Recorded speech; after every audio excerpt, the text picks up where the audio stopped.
आज की वीडियो में हम डिस्कस करेंगे माइक्रो प्रोसेसर में यूज़ होने वाली दो इम्पॉर्टेंट चिप्स जिनका यूज़ टाइमिंग जनरेशन या टाइम डिले देने के लिए किया जाता है। हम बात करने जा रहे हैं इंटेल के दो चिप्स जिन्हें इंटेल 8253 या 8254 के नाम से या फिर प्रोग्रामेबल टाइमर के नाम से जानते हैं। तो आइए शुरू करते हैं।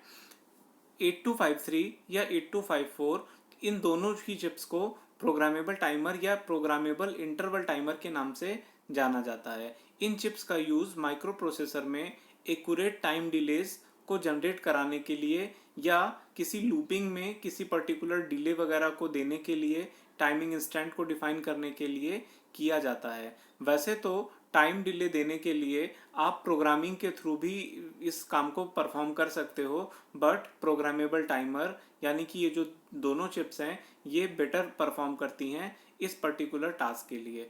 तो आइए देखते हैं कि 8253 और 8254 क्या है।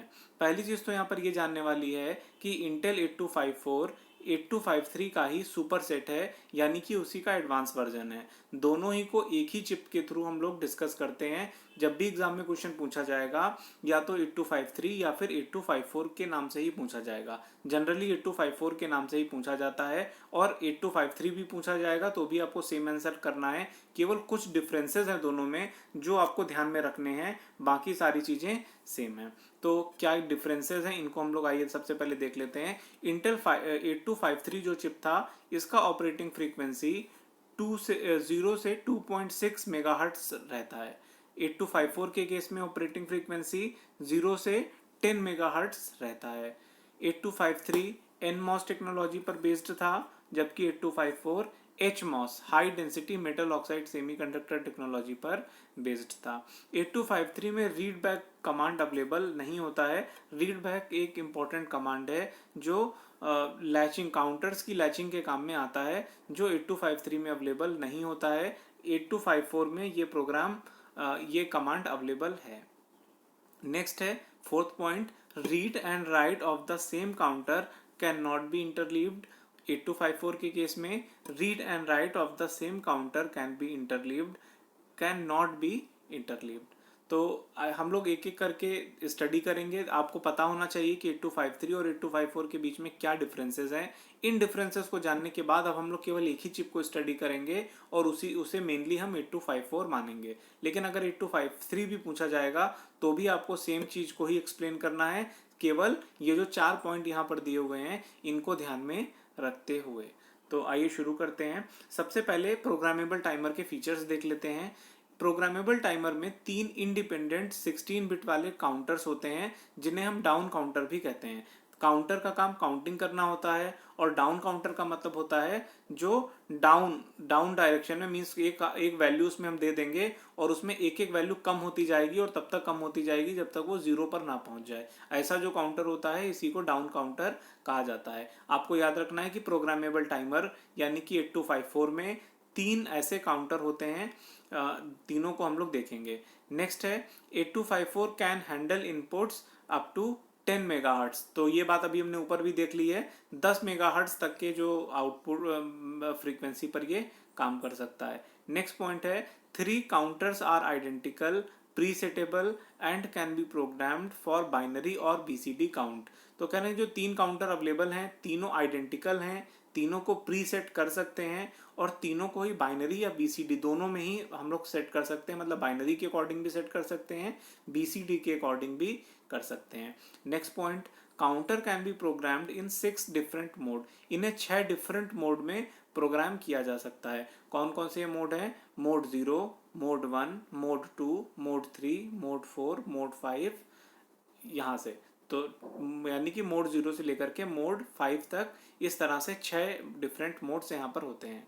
Next point, compatible with all Intel and most other micro processor. इसको इस तरह से डिज़ाइन किया गया है कि ये इंटेल कारपोरेशन के सभी माइक्रो प्रोसेसर्स और कुछ अदर्स माइक्रो प्रोसेसर के साथ भी कॉम्पैटिबिलिटी बनाता है, उनके साथ भी इसको यूज़ किया जा सकता है।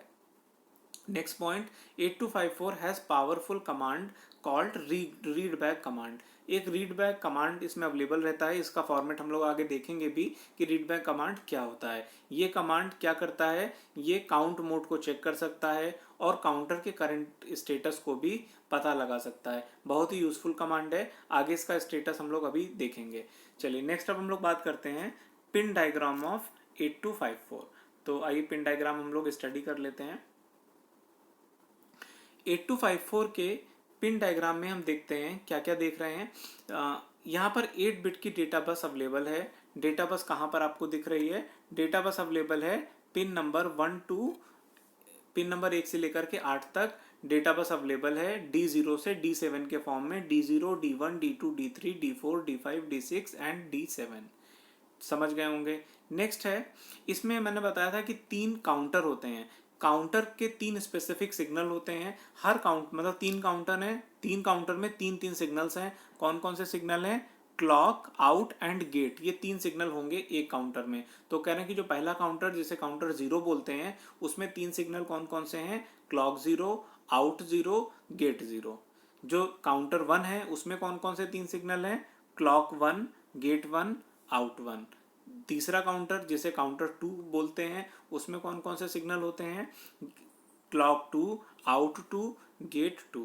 यानी कि इस तरह से 3 काउंटर में कुल 9 कनेक्शन होते हैं. 9 पिन्स इनसे डायरेक्टली रिलेट होते हैं. सप्लाई हम पिन नंबर 24 से दे रहे हैं. VCC सप्लाई 5 वोल्ट की दी जाती है. और पिन नंबर 12 में हम देख रहे हैं ग्राउंड दिया गया है, ग्राउंड से कनेक्ट करेंगे.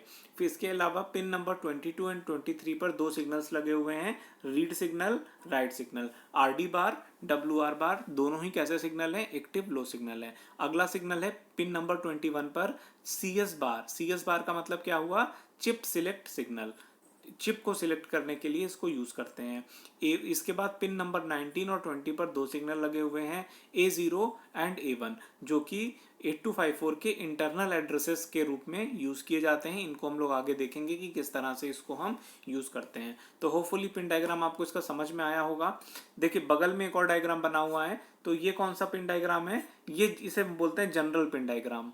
तो इसमें क्या कर दिया है, सिग्नल्स को ग्रुप करके दिखाया गया है. जैसे डेटा बस को D0 से D7 डायरेक्टली डेटा बस दिखा दी. फिर यहाँ पर कंट्रोल सिग्नल्स में read signal, write signal, A1, A0, CS बार, VCC, ग्राउंड सिग्नल दिखा दिए, जो कि इंडिविजुअल सिग्नल्स हैं जिनको हम लोग ग्रुप नहीं कर पाते हैं. और फिर इसके अलावा इसके बाद कौन से हैं, 3 काउंटर के कनेक्शन दिखाए गए हैं. कौन कौन से, पहला कनेक्शन काउंटर 0, काउंटर 1 और काउंटर 2. तो तीनों में कौन कौन से सिग्नल होते हैं, क्लॉक सिग्नल, आउट सिग्नल और गेट सिग्नल. ये 3 सिग्नल्स होते हैं. तो होपफुली ये बात आप समझ गए होंगे. नेक्स्ट अब हम लोग बात करते हैं इन्हीं सिग्नल्स का थोड़ा सा डिस्क्रिप्शन यहाँ पे दिया हुआ है. देख लेते हैं क्या दिया हुआ है. वैसे तो ये बात हम लोगों ने समझ ली है. D0 से D7 ये आपकी बाई डायरेक्शनल डेटा बस है, जानते हैं. CS बार चिप सिलेक्ट सिग्नल है, RD बार रीड कंट्रोल सिग्नल है, WR बार राइट कंट्रोल सिग्नल है, A0, A1 इंटरनल एड्रेसेस हैं, क्लॉक 0 टू क्लॉक 2. तो मतलब क्लॉक 0, क्लॉक 1, क्लॉक 2 कौन कौन से सिग्नल हैं, clock input to counters. Gate 0 से लेकर के गेट 2, यानी कि गेट 0, गेट 1, गेट 2 3 सिग्नल की बात कर रहे हैं. Gate control input to counters, counter में गेट सिग्नल देने के लिए इनका यूज करते हैं. Out 0, out 1 and out 2, output of counters, counter का क्या आउटपुट आ रहा है वो हमें इन 3 पिन से देखने को मिलता है. रिस्पेक्टिव काउंटर्स का आउटपुट यहाँ से हम देख सकते हैं. नेक्स्ट अब हम लोग बात करते हैं block diagram of 8254. Block diagram आइए समझ लेते हैं. चलिए ब्लॉक डायग्राम में क्या क्या चीजें हम लोग देख रहे हैं, आइए देखिए. ब्लॉक डायग्राम दिख पा रहा होगा आपको. चलिए ब्लॉक डायग्राम में हम क्या देख पा रहे हैं, ब्लॉक्स देखते हैं कौन कौन से ब्लॉक यहाँ पर लगे हुए हैं. सबसे पहले हम देख रहे हैं ब्लॉक डायग्राम में डेटा बस बफर. एक ब्लॉक है डेटा बस बफर. क्या काम है इसका, हम जानते हैं कि ये जो 8253 या 8254 का जो चिप है इसको फाइनली हमें माइक्रो प्रोसेसर 8085 या 8086 के साथ हम इंटरफेस करेंगे. और इंटरफेस कैसे करेंगे, जो इसमें सिग्नल्स होंगे इस रिस्पेक्टिव सिग्नल्स को माइक्रो प्रोसेसर के सिग्नल्स के साथ कनेक्ट किया जाएगा. डेटा बस बफर का काम होगा कि यहाँ पर जो 8 लाइन की डेटा बस है D0 से D7, इसको रिस्पेक्टिव माइक्रो प्रोसेसर के साथ जब इंटरफेस किया जाए तब रिस्पेक्टिव प्रोसेसर की डेटा बस के साथ इसको कनेक्ट कर दिया जाए. दूसरा ब्लॉक कौन सा है, रीड राइट राइट लॉजिक। इसमें कौन कौन से सिग्नल हैं? रीड बार है, राइट बार है, A0 है, A1 है। Read bar signal active low signal, read operation को परफॉर्म करने के लिए। राइट सिग्नल WR बार, ये भी एक्टिव लो सिग्नल है और राइट पर्पजेस के लिए यूज होता है। नेक्स्ट दो सिग्नल हैं A0 and A1, internal addresses के लिए इनको यूज करते हैं। और अगला सिग्नल है CS बार, जिसको हम बोलते हैं चिप सिलेक्ट, यानी कि चिप को सिलेक्ट करना है या नहीं सिलेक्ट करना है वो इस पिन पर सिग्नल दे करके यूज कर लेते हैं। नेक्स्ट अगला ब्लॉक कौन सा है? अगला ब्लॉक है कंट्रोल वर्ड रजिस्टर। ये काउंटर्स जो है ये कैसे काम करते हैं या 8254 चिप कैसे काम करती है, इसके लिए कंट्रोल वर्ड रजिस्टर आपको डिफाइन करना पड़ता है। आगे हम लोग देखेंगे कि इसके कंट्रोल रजिस्टर्स कैसे होते हैं। कंट्रोल वर्ड रजिस्टर में कंट्रोल वर्ड आप डिफाइन करोगे और उसके बेसिस पर ही जो कंट्रोल वर्ड रजिस्टर है ये रिस्पेक्टिव काउंटर्स में से इंस्ट्रक्शंस इशू करेगा कि किस पर्टिकुलर काउंटर को काम करना है, क्या काम करना है और वो किस मोड में काम करना है। इसको हम डिफाइन कर देंगे कंट्रोल वर्ड के थ्रू। चलिए, इसके अलावा कंट्रोल वर्ड रजिस्टर के अलावा यहाँ पर 3 काउंटर लगे हुए हैं, काउंटर 0, काउंटर 1 एंड काउंटर 2। तो ये बात ऊपर भी बताई थी। हर काउंटर के साथ 3 सिग्नल एसोसिएटेड हैं। कौन कौन से? Clock signal, gate signal and out signal. Out signal से काउंटर का आउटपुट पता चलता है। क्लॉक सिग्नल और गेट सिग्नल टाइमिंग पर्पसेस के लिए यूज करते हैं। तो इसी तरह के सेम सिग्नल काउंटर 1 में भी हैं, क्लॉक 1, गेट 1, आउट 1। काउंटर 2 में क्लॉक 2, गेट 2, आउट 2। इस तरह से सिग्नल्स यहाँ पर अवेलेबल कराए गए हैं। बीच में सिस्टम बस लगी हुई है जिससे सारे ब्लॉक्स आपस में कनेक्टेड हैं। तो होपफुली ये ब्लॉक डायग्राम समझ में आया होगा, बहुत ही आसान है। नेक्स्ट अब हम लोग बात करते हैं इसका, देखते हैं कि इसमें, अच्छा हाँ, एक और ब्लॉक आ रहा है, इसको भी समझ लेते हैं। इंटरनल एड्रेसेस जो हमने बात की थी A1 और A0, ये कैसे काम करते हैं इसको यहाँ पर बताया गया है, देख लीजिए। कह रहे हैं A1 और A0 दोनों मिलकर के 4 कॉम्बिनेशन बनाते हैं। 0 के केस में काउंटर 0, देखिए देखिए 3 काउंटर हैं, काउंटर 0, काउंटर 1, काउंटर 2। कौन से काउंटर को सिलेक्ट करना है वो A1 और A0 जो इंटरनल एड्रेसेस हैं उनकी हेल्प से हम इस काम को करवा लेंगे। 0 के केस में काउंटर 0 सिलेक्ट होगा, 0 के केस में काउंटर 1 सिलेक्ट होगा और 10 के केस में काउंटर 2 सिलेक्ट होगा। चौथी कंडीशन होती है 11 की, और 11 का केस है जब आप कंट्रोल वर्ड रजिस्टर लिखना चाहोगे तब आप A1 और A0 को 11 पर लाओगे और कंट्रोल वर्ड सिस्टम को प्रोवाइड कर दोगे। चलिए नेक्स्ट अब हम लोग बात करते हैं। चलिए, प्रोग्रामिंग करनी है हमें 8254 की, तो इसके लिए हमें इसके कंट्रोल वर्ड्स को देखना पड़ेगा। अभी जिस कंट्रोल वर्ड की हम लोग बात कर रहे थे वही कंट्रोल वर्ड अब यहाँ पर आ गया है। आइए इस कंट्रोल वर्ड को देखते हैं कि इस कंट्रोल वर्ड में क्या दिया हुआ है। देखिए कंट्रोल वर्ड है, कंट्रोल वर्ड 8 बिट का कंट्रोल वर्ड है। इसका जो पहला बिट है B0 से इसको रिप्रेजेंट किया गया है और इसमें क्या दिया हुआ है? लिखा हुआ है BCD।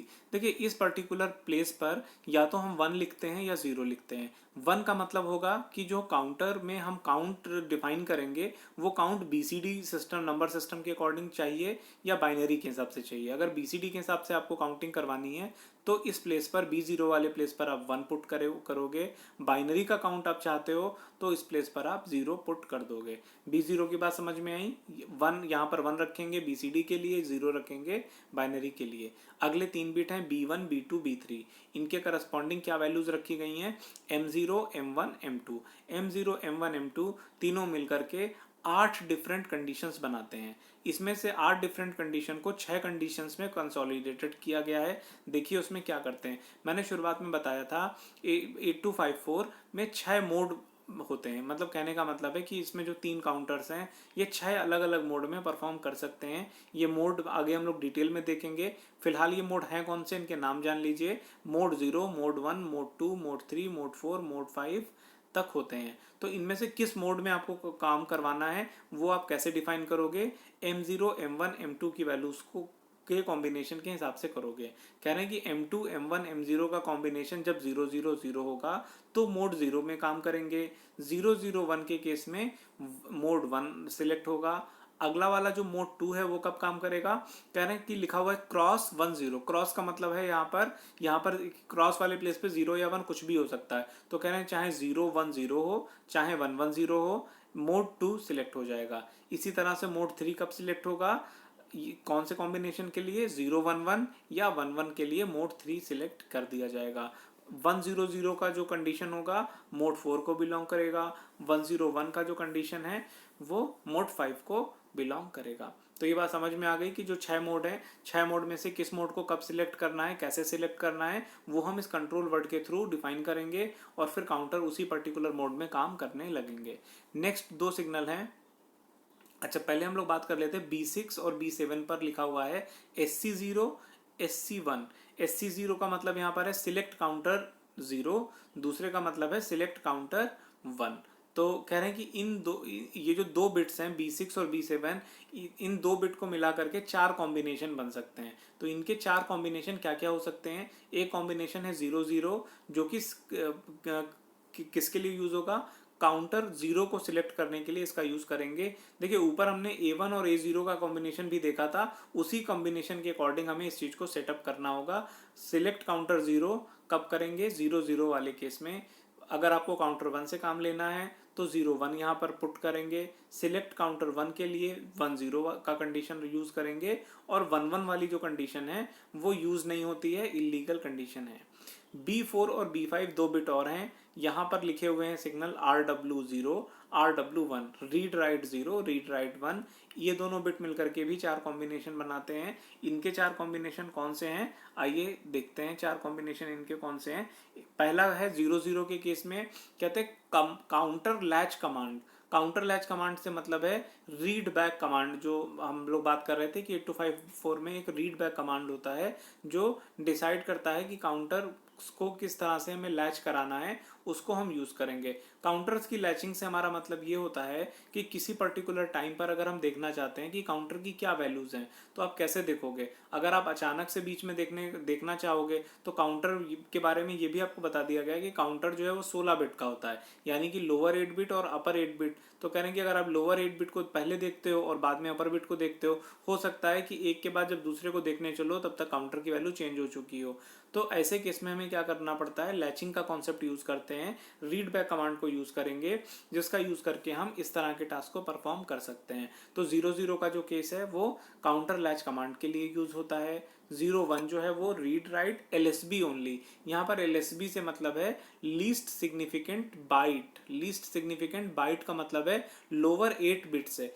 काउंटर आपका 16 बिट का है, उसके जो लोअर 8 बिट हैं, नीचे के 8 बिट हैं, उनको हम बोलते हैं लोअर सिग्निफिकेंट बाइट। और अगली जो कंडीशन है 10, वो क्या करता है, रीड राइट MSB ओनली। मतलब रीड राइट करना है कहाँ से, MSB मोस्ट सिग्निफिकेंट बाइट। मतलब जो 16 बिट का काउंटर है उसमें ऊपर के जो 8 बिट हैं जिन्हें मोस्ट सिग्निफिकेंट बाइट बोला जाता है, उनको रीड करेगा।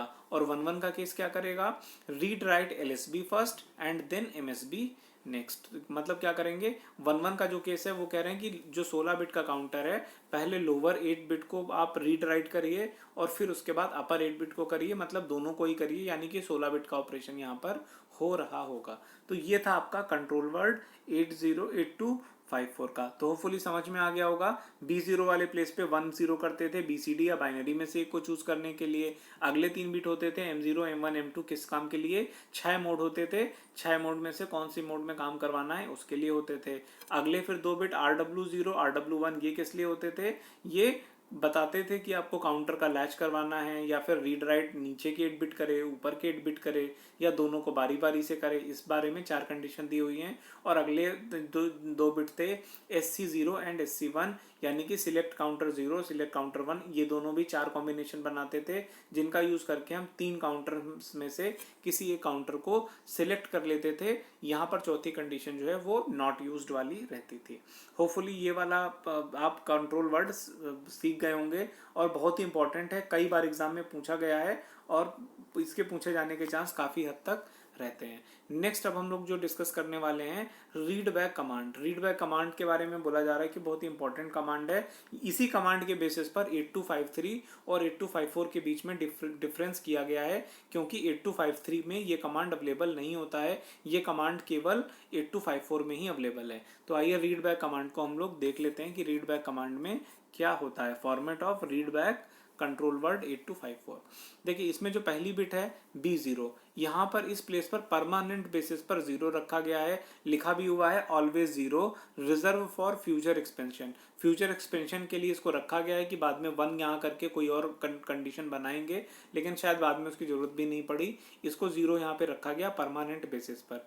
उसी तरह से B6 और B7 प्लेस पर 1 1 पुट किया गया है, और इसकी डिफिनेशन में लिखा हुआ है कि always 1 for read back command. Read back command के केस में B6 और B7 की वैल्यू 1 1 रहेगी, यानी कि 8 में से 3 बिट तो पहले से डिफाइन हो गई, B0 पर 0 रहना है और B6 और B7 पर 1 1 रहना है। बाकी जो बचे हुए बिट हैं आइए उनको हम लोग एक एक करके देख लेते हैं। हम लोग देखते हैं B1 प्लेस जो है यहाँ पर क्या लिखा हुआ है, CNT0। CNT0 इस प्लेस पर अगर आप 1 रखते हो तो क्या करेंगे, सिलेक्ट काउंटर 0। अगर आपको काउंटर 0 को सिलेक्ट करना है तो यहाँ पर CNT0 वाले प्लेस पर आपको क्या करना पड़ेगा, 1 कर देना पड़ेगा, और अगर यहाँ पर 0 रहेगा तो ये वाला काउंटर सिलेक्ट नहीं होगा।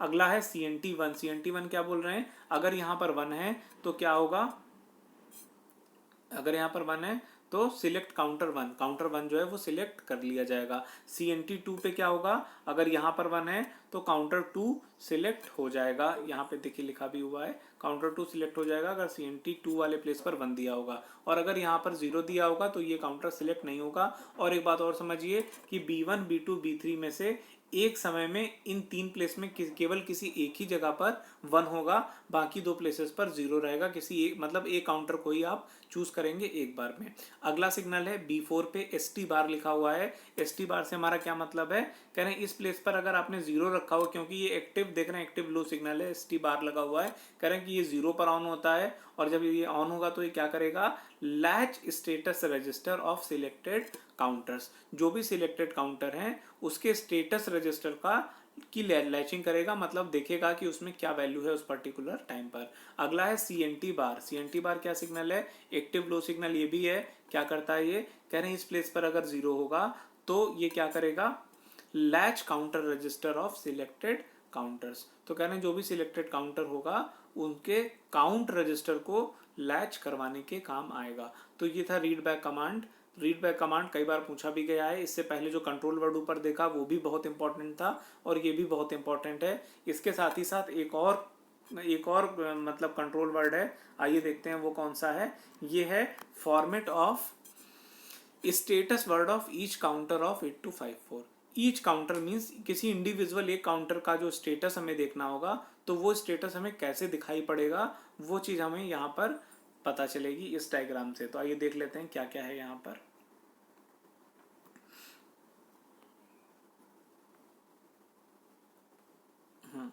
तो इस डायग्राम में हम क्या देख पा रहे हैं, जो पहला प्लेस है B0 वाला, वही पुरानी बात, यहाँ पर लिखा हुआ है BCD, यहाँ पर या तो 1 होगा या 0 होगा।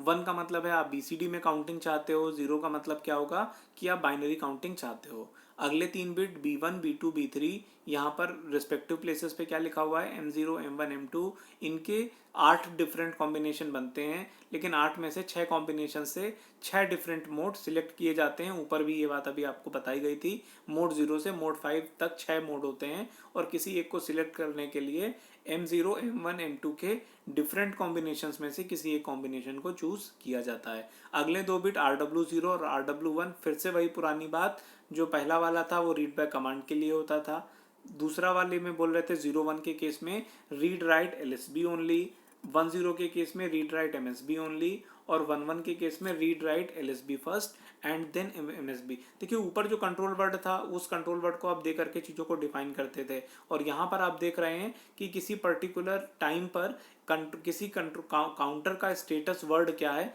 मीन्स क्या स्टेटस है, मतलब क्या वैल्यूज दी गई थी। यहाँ पे आप दे नहीं रहे हो, देख रहे हो कि काउंटर जो है वो किस पर्टिकुलर मोड में काम कर रहा है। फिर अगला वैल्यू है नल। नल क्या बताता है, कह रहे हैं as 1 on this bit position indicates that counter value is 0। मतलब इस प्लेस पर अगर 1 आ गया तो इसका मतलब होगा कि काउंटर जो है वो 0 तक पहुंच चुका है।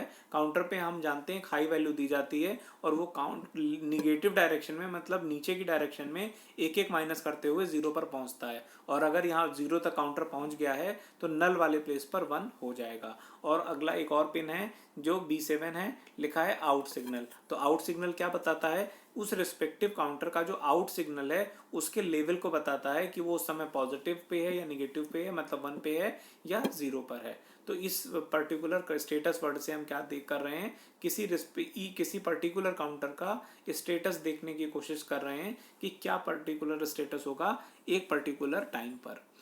तो जितनी बात अभी तक बताई गई है ये बात समझ गए हम लोगों ने। क्या क्या देखा, 8253 और 8254 में क्या डिफरेंस होता था, 8254 के फीचर्स हमने देखे, पिन डायग्राम देखा 8254 का, उसका ब्लॉक डायग्राम हम लोगों ने देखा, और उसके कंट्रोल वर्ड देखे, 3 कंट्रोल वर्ड, एक मेन कंट्रोल वर्ड था, एक रीड बैक कमांड था और एक स्टेटस वर्ड था। तीनों हम लोगों ने देख लिए हैं। तो होपफुली जितनी बात आपको बताई गई है ये सारी की सारी बात आपको समझ में आई होगी। अब हम लोग क्या बात करने जा रहे हैं, अब हम लोग जो छह मोड होते हैं जो 8254 में, उन मोड्स को डिस्कस करने वाले हैं। तो आइए देखते हैं कि 6 मोड कौन कौन से हैं। सबसे पहले जान लें ऑपरेटिंग मोड्स ऑफ 8254 कौन कौन से हैं। तो इसमें मैंने बताया कि 6 मोड होते हैं। कौन कौन से हैं, mode 0, mode 1, mode 2, mode 3, mode 4, mode 5। जो पहला मोड है मोड 0, मोड 0 को इंटरप्ट ऑन टर्मिनल काउंट कहा जाता है। मोड 1 को hardware retriggerable one shot mode बोला जाता है। मोड 2 का नाम है रेट जनरेटर या फिर टाइम्ड इंटरप्ट जनरेटर। मोड 3 का नाम है स्क्वायर वेव मोड। मोड 4 का नाम है software triggered strobe and mode 5 का नाम है हार्डवेयर ट्रिगर्ड स्ट्रोब। तो हमें इन सभी मोड को स्टडी करना है क्योंकि ये बहुत ही इंपॉर्टेंट है और पूछे भी जाते हैं। चलिए आइए हम लोग शुरू करते हैं। सबसे पहला जो मोड है mode 0, interrupt on terminal count. तो सीधे हम इसके टाइमिंग डायग्राम पर जाते हैं और वहीं से समझने की कोशिश करते हैं कि इंटरप्ट ऑन टर्मिनल काउंट यानी कि मोड 0 क्या होता है और ये कैसे काम करता है। चलिए आइए हम लोग देख रहे हैं। पूरा डायग्राम आपको दिखाई पड़ रहा है या नहीं दिखाई पड़ रहा है। चलिए होपफुली आपको दिखाई पड़ रहा है पूरा डायग्राम। देखिए यहाँ पे हमें 4 सिग्नल दिखाए जा रहे हैं। ये मोड 0 है। मोड 0 का डायग्राम आपके सामने है। 4 सिग्नल यहाँ पर कौन कौन से हैं पहले देख लेते हैं। पहला इसमें देखिए एक तो है WR बार। WR बार राइट सिग्नल है और राइट सिग्नल में हम करते क्या है, हम क्या क्या राइट करते हैं। एक तो हम राइट करते हैं कंट्रोल वर्ड। कंट्रोल वर्ड से डिफाइन करके ये पता चलता है कि किस पर्टिकुलर काउंटर को यूज़ करने वाले हैं और उस काउंटर में हमने क्या क्या चीज़ों को डिफाइन किया है। BCD चाहते हैं, बाइनरी चाहते हैं, क्या चाहते हैं वो सब हम डिफाइन करते हैं। मतलब एक तरह से कंट्रोल वर्ड को राइट करते हैं। राइट सिग्नल में कंट्रोल वर्ड को हम सबसे पहले राइट करते हैं और उसके बाद क्या करते हैं, काउंटर की वैल्यू को डिसाइड करते हैं। क्योंकि काउंटर एक वैल्यू देंगे, फिर वो उन वैल्यूज़ को काउंट करेगा डाउनवर्ड डायरेक्शन में। जैसे कि यहाँ पर काउंट दिया हुआ है 05, तो ये क्या करेगा 05 से 04 होगा, फिर 03 होगा, 02 होगा, 01 होगा। इस तरीके से काउंटर चलेगा और 0 तक पहुंच जाएगा। कैसे ये काम करता है, इसके लिए 3 सिग्नल और लगे हुए हैं, clock signal, gate signal, out signal. ध्यान दीजिए ये clock signal, gate signal, out signal respective counter के सिग्नल हैं, जिसमें से क्लॉक सिग्नल और गेट सिग्नल जो है 2 इनपुट सिग्नल होते हैं काउंटर में, और जो आउट सिग्नल है इससे आउटपुट देखा जाता है रिस्पेक्टिव काउंटर का। तो देखिए क्लॉक तो आप समझ ही पा रहे हैं, इस तरह के क्लॉक हम लोग पहले भी टाइमिंग डायग्राम्स में स्टडी कर चुके हैं। अब हम लोग यहाँ पर 8254 के लिए इस डायग्राम को देख रहे हैं। तो एक क्लॉक तो यहाँ पर दिखा दी गई, क्लॉक समझ पा रहे होंगे। नेक्स्ट है गेट सिग्नल। गेट सिग्नल का काम क्या है, गेट सिग्नल इनेबल सिग्नल की तरह काम करता है। जब तक गेट सिग्नल ऑन नहीं होगा तब तक जो है टाइमिंग डायग्राम का जो आउटपुट है वो आपको नहीं मिलेगा, या कह लीजिए कि जो काउंटर का आउटपुट है वो तब तक नहीं होगा जब तक आपको गेट सिग्नल नहीं मिलेगा। अब इसके बाद हम आ जाते हैं लास्ट जो है आउटपुट। आउट सिग्नल यहाँ पर कैसे जनरेट हो रहा है आइए देखते हैं। देखिए ये वाला डायग्राम मोड 0 का है, इंटरप्ट ऑन टर्मिनल काउंट। इस मोड में क्या करते हैं, जैसे ही देख रहे हैं सबसे पहले क्या है, आउटपुट को इनिशियली जो है वो हाई रखा गया है। इनिशियली हाई है और हाई को हम ऑफ कंडीशन मान रहे हैं। जब ये डाउन होगा तब हम मानेंगे कि ये ऑन हो गया। तो देखिए यहाँ पर हो क्या रहा है, सबसे पहले देखिए जब हम कंट्रोल वर्ड इस पर्टिकुलर मोड में जिसे हम मोड 0 बोलते हैं, इसमें जब आप जब आप कंट्रोल वर्ड को जैसे ही राइट कर देते हो, कंट्रोल वर्ड को राइट करने के तुरंत बाद से क्या कर रहे हैं, तुरंत बाद आप देख रहे हैं कि आउटपुट सिग्नल जो है वो लो हो जाता है और लो बना रहता है। और ये कब तक लो बना रहता है, देखिए हो क्या रहा है, हमने कंट्रोल वर्ड लिखा और आउट सिग्नल जो है वो डाउन हो गया। कंट्रोल वर्ड को लिखने के तुरंत बाद हमने एक काउंटर को वैल्यू दे दी, उसके ठीक अगले साइकिल में ये काम होगा। तो एक साइकिल में मतलब एक क्लॉक में आपने कंट्रोल वर्ड लिखा, अगले क्लॉक में आपने जो है एक वैल्यू दे दी, जैसे कि यहाँ पर हमने दे दिया है 05H, यानी कि इस वैल्यू को ये काउंट करेगा। तो देखिए ये तो नहीं, पहले ही लो हो गया था, तो ये लो ऐसे ही चल रहा है चल रहा है, और जब काउंट वैल्यू मिल गई तो उसके बाद इसने काउंट करना शुरू कर दिया। तो देख रहे हैं कि ये जो पर्टिकुलर इंस्टेंट है, इसके बाद इसको जो है काउंट मिल चुका है, अब ये काउंट करना शुरू कर देगा। पहला काउंट मतलब 05 को काउंट किया, 04 को काउंट किया, 03 को काउंट किया, 02 को काउंट किया, 01 को काउंट किया, और फिर 00 को काउंट किया, और फिर इसके बाद ये हाई हो गया। और फिर इस तरीके से आपको एक पल्स मिल गई।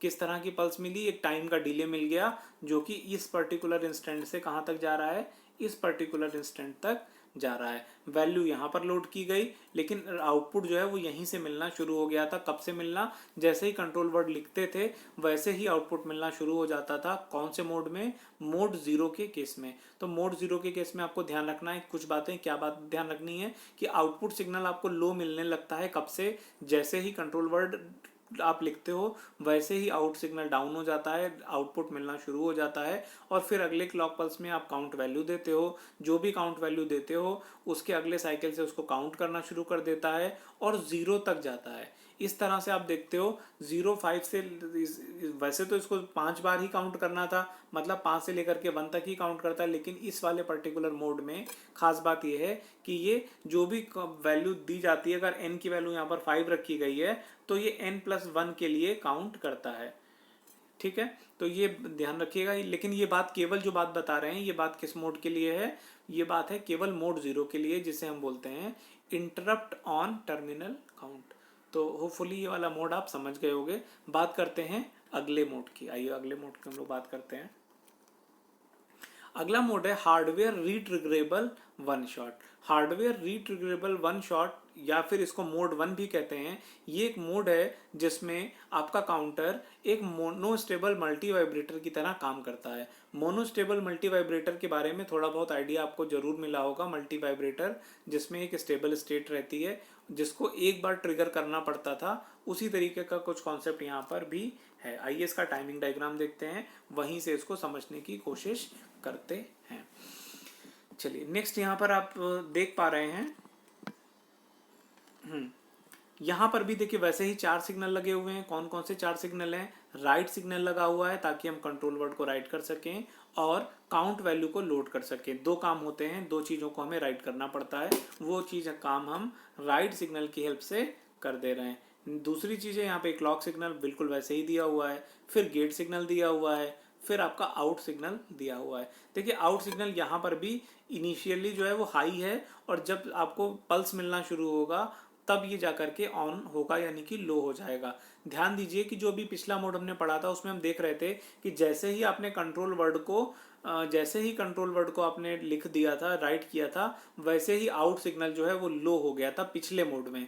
लेकिन इस मोड में ऐसा कुछ नहीं हो रहा है। इस मोड में क्या खास बात है वो देखते हैं। देखिए पिछले मोड में खास बात और ये भी थी कि वहाँ पर गेट सिग्नल को हाई रखा गया था, क्योंकि गेट सिग्नल एक इनेबल सिग्नल होता है और एक स्विच की तरह काम कर रहा था पिछले वाले मोड में। लेकिन यहाँ पर क्योंकि ये मोनोस्टेबल मल्टी वाइब्रेटर की तरह यहाँ पर काम कर रहा है, तो यानी कि यहाँ पर एक ट्रिगर पल्स दी जाएगी, यानी कि गेट सिग्नल जो इनेबल सिग्नल है वो हमेशा ऑन नहीं रहेगा, केवल एक ट्रिगर सिग्नल की तरह इसको यूज़ किया जाएगा। मतलब किसी पर्टिकुलर इंस्टेंट पर इसको ऑन करेंगे और जब ये ऑन करेंगे उसी समय से काउंटिंग जो है वो शुरू हो जाएगी। तो आप यहाँ पे क्या देख रहे हो, एक क्लॉक पल्स में क्या किया है, कंट्रोल वर्ड को राइट कर लिया, फिर अगले क्लॉक में इन्होंने काउंट वैल्यू को दे दिया 05 काउंट की वैल्यू को लोड कर दिया। वैसे तो इसी इंस्टेंट से काउंट करना चाहिए था, लेकिन यहाँ से काउंट नहीं करेगा। क्यों नहीं करेगा?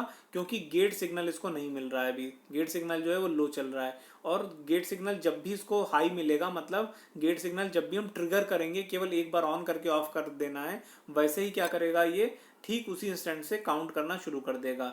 05 लिखा हुआ था तो क्या क्या काउंट करेगा, 05, 04, 03, 02 और 01। मतलब 5 लिखा है तो 5 ही बार काउंट करेगा और इसके बाद फिर से हाई हो जाएगा। और इस तरह से हमको जो रिजल्ट मिलेगा बिल्कुल ये वैसा ही रिजल्ट है जैसा आपको मोनोस्टेबल मल्टी वाइब्रेटर के केस में मिला करता था, मिलता था। होपफुली ये वाला मोड आपको समझ में आया होगा। कोई ज़्यादा परेशान होने की इसमें बात नहीं है, बिल्कुल। इसमें बस एक खास बात ये थी कि इसमें गेट सिग्नल जो है वो हमेशा ऑन नहीं था। गेट सिग्नल एक ट्रिगर सिग्नल की तरह यूज़ हो रहा था। जब इसको हमने यहाँ पर देख रहे हैं ट्रिगर किया, तब इसने काउंट करना शुरू कर दिया। बस यही इसकी खास बात है, इसी बात को आपको ध्यान में रख लेना है। नेक्स्ट हम लोग बात करते हैं, अगला मोड है मोड 2, रेट जनरेटर, या फिर इसी को टाइम्ड इंटरप्ट जनरेटर कहा जाता है।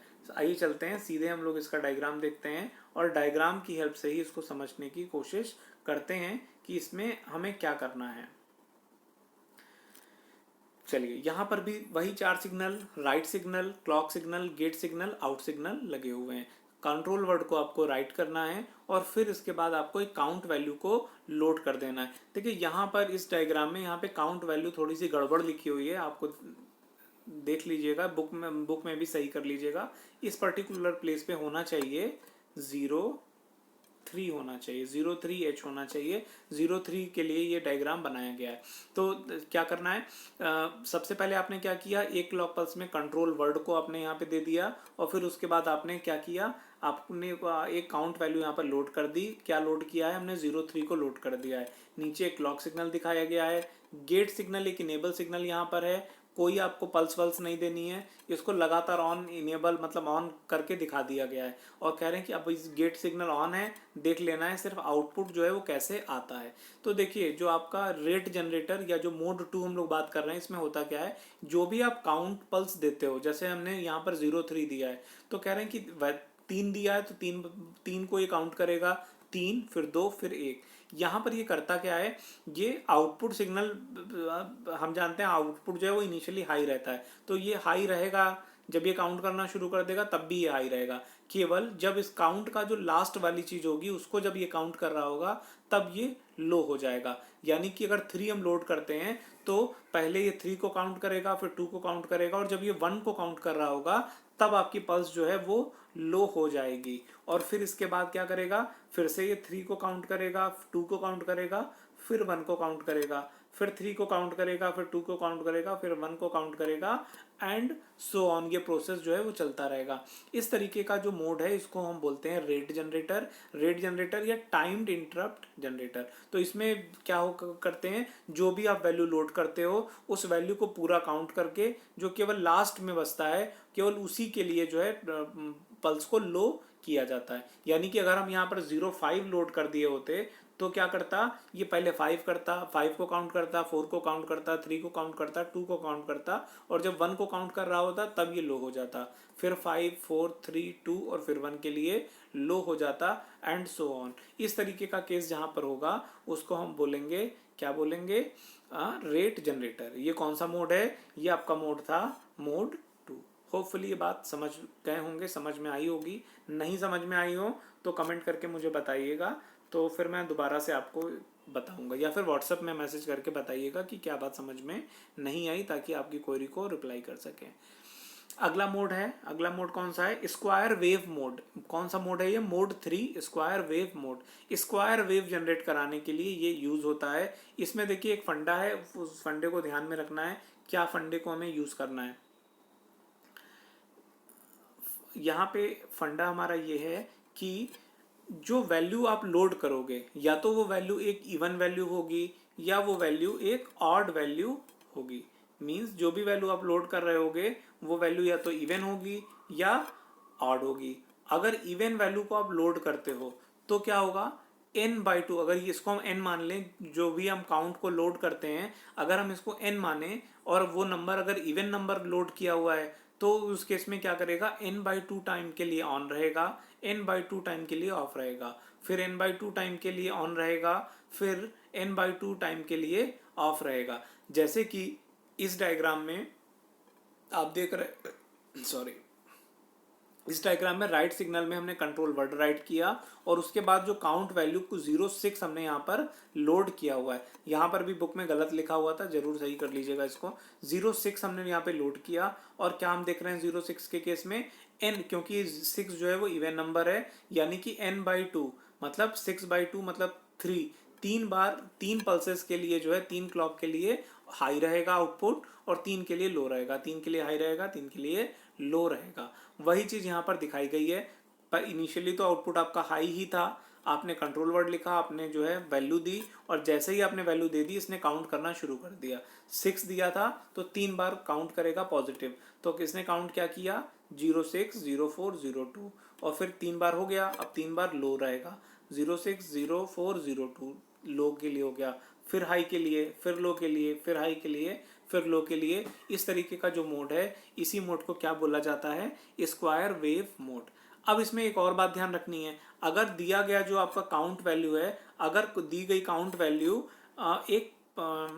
एक ऑड नंबर होती तो क्या करते हैं, मान लीजिए 7 दिया होता, तब क्या करते, तो कह रहे हैं अगर n की वैल्यू जो है वो ऑड नंबर है तो कितनी देर के लिए ऑन रहेगा, कितनी देर के लिए हाई रहेगा आउटपुट, n+1/2 टाइम के लिए हाई रहेगा, यानी कि 7+1/2 मतलब 8/2, यानी कि 4 क्लॉक साइकिल के लिए हाई रहेगा, और ऑफ कितनी देर के लिए रहेगा, n-1/2 के लिए ऑफ रहेगा, यानी कि 7-1/2 यानी कि 6/2, यानी कि 3 साइकिल के लिए ऑफ रहेगा। 4 साइकिल के लिए ऑन रहेगा, 4 साइकिल के लिए 3 साइकिल के लिए ऑफ रहेगा, फिर 4 साइकिल के लिए ऑन रहेगा, फिर 3 साइकिल के लिए ऑफ रहेगा। ये बात आपको ध्यान रखनी है, भले ही स्क्वायर मोड है लेकिन इवन और ऑड के केस में अलग अलग तरह की वेवफॉर्म्स यहाँ पर बन जाती हैं, इस बात को आपको ध्यान में रखना है। नेक्स्ट अब हम लोग अगले मोड पर आते हैं। हम लोगों ने कौन कौन से मोड पढ़ लिए, मोड 0, मोड 1, मोड 2, मोड 3 पढ़ लिया।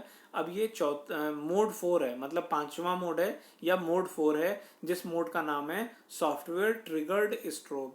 सॉफ्टवेयर ट्रिगर्ड स्ट्रोब, आइए देखते हैं इसमें क्या करते हैं। देखिए कुछ नहीं, बिल्कुल आसान है, फंडा समझ लीजिए कि क्या फंडा लग रहा है। यहाँ पर कंट्रोल वर्ड लिखेंगे, एक वैल्यू यहाँ पर लोड करेंगे, यहाँ पर वैल्यू हम जो लोड कर रहे हैं, क्या वैल्यू लोड कर रहे हैं, वैल्यू यहाँ पे हम लोड कर रहे हैं 04।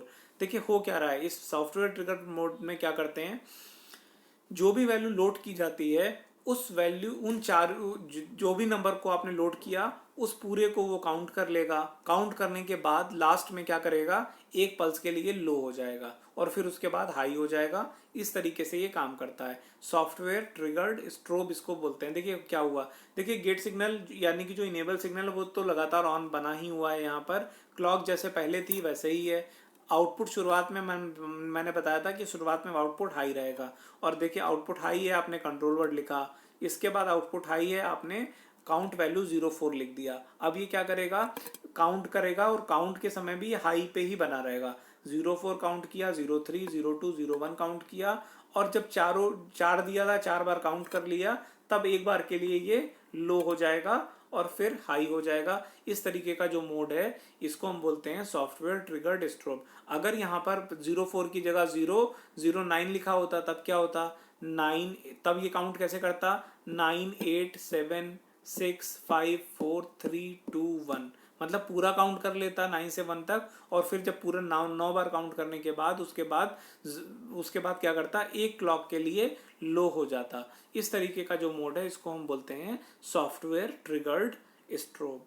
समझ गए होंगे। इसी से रिलेटेड अगला मोड है जिसे हम बोल रहे हैं मोड 5। मोड 5 का नाम है hardware triggered strobe. Hardware triggered strobe, आइए समझ लेते हैं क्या होता है इस मोड में।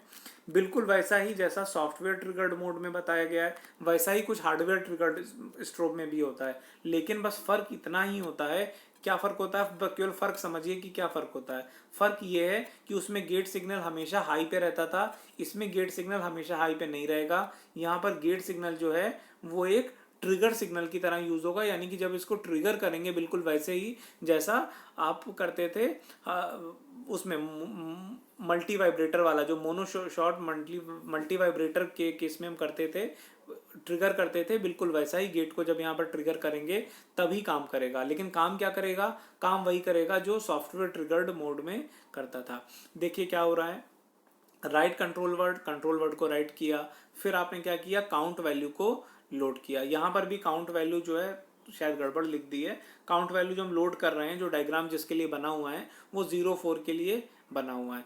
देखिए क्लॉक सिग्नल वैसा ही है लेकिन गेट सिग्नल चेंज है। गेट सिग्नल लो रहता है और एक और एक क्या कर रहे हैं, एक ट्रिगर पल्स दे करके इसको ऑन करवाते हैं। तो ट्रिगर पल्स जब देंगे तभी ऑन हो जाएगा।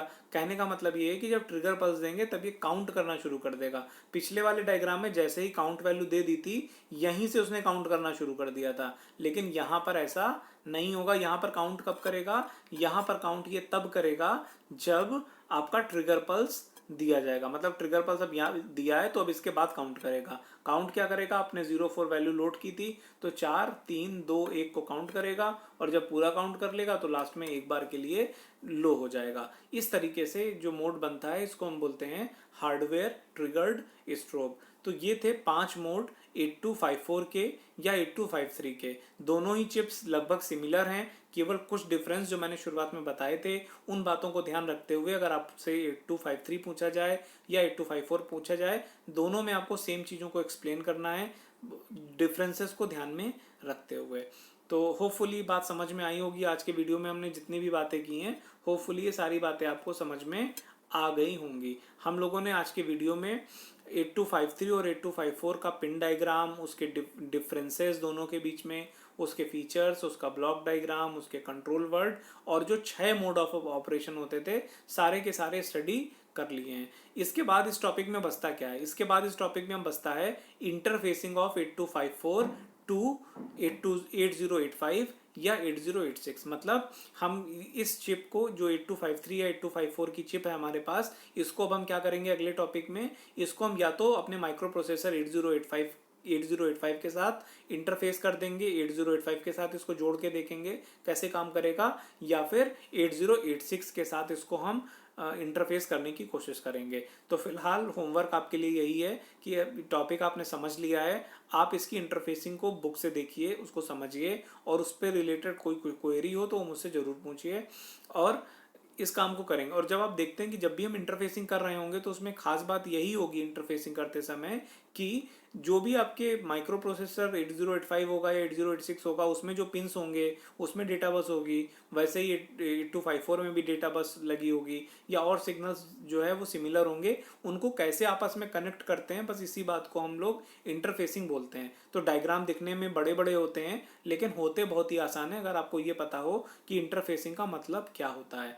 तो चलिए आज के क्लास में हम लोग इतना ही रखते हैं, फिर हम लोग नेक्स्ट क्लास में जो है अगले टॉपिक को देखेंगे। और इंटरफेसिंग आप लोग करके रखिएगा ताकि आपको आसानी से समझ में आए। जब हम लोग इंटरफेसिंग पे वीडियो बनाएंगे तब ज़रूर उसको देखिएगा कि इंटरफेसिंग हम लोग कैसे कर रहे हैं। तो चलिए, thank you all of you. Comment करके बताइएगा कि कैसा लगा आपको आज का वीडियो। Okay, bye bye.